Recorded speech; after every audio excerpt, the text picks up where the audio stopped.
Okay, let's work on some combined gas law problems. Now, it's called the combined gas law because what have we done? We have combined Boyle's law and Charles' law together. But we're doing the same thing we did before. So the best thing you can do when you're doing these is to write down your formula. And I have rearranged this formula because I don't like when y'all cross multiply. Y'all tend to do it wrong. So I want to pick out these variables here and then plug them in. Okay, so a sample of gas at 240 Kelvin. So Kelvin is a temperature. So there's T1. And 670 torr. And we know torr is a pressure. So there's pressure 1. Occupies 128 mils volume. Okay, so there's volume 1. What volume? Okay, so there's our question. What volume? So we don't know V2. That's our question. Will the gas occupy at negative 75 degrees Celsius? So there's T2, but it's in Celsius, and the pressure remains constant. So the pressure isn't changing. This is telling us P1 and P2 are the same. Now, the only other problem is that T2 is in Celsius, and remember, they all have to be in Kelvin. So I'm going to take my degrees Celsius and add 273.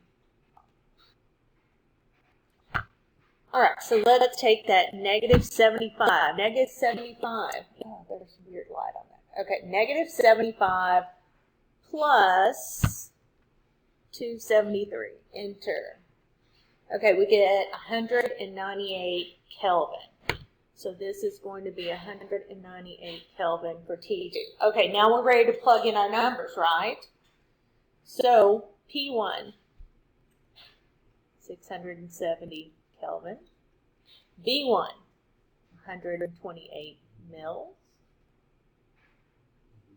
T2, 198 Kelvin.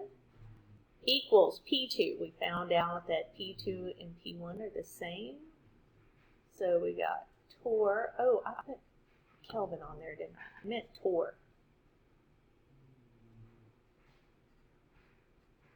And then volume we don't know. So V2 is our missing variable. And then T1 is 240 Kelvin. Okay, so there is our unknown. So remember, when we're solving for an unknown, we want to get this by itself. So I need to get rid of this 670 and this 240. So what am I going to do? I'm going to divide both sides by 670 and 240. Okay? Torr and Kelvin. I keep forgetting to put the units on there. Okay, so then I'm going to divide the other side by the same thing. 670 torr and 240 Kelvin. Okay, let's look at what we have now. Okay, this will cancel. This will cancel. So V2 equals 670 torr times 128 mils times 198 Kelvin divided by 670 torr and 240 Kelvin. Well, notice this 670 torr will also cancel. All right, and what are we going to have? Kelvin will cancel, so I'm going to end up V2 equals 128 times 198 divided by 240. So those are the only variables left. So let's do that. We got 128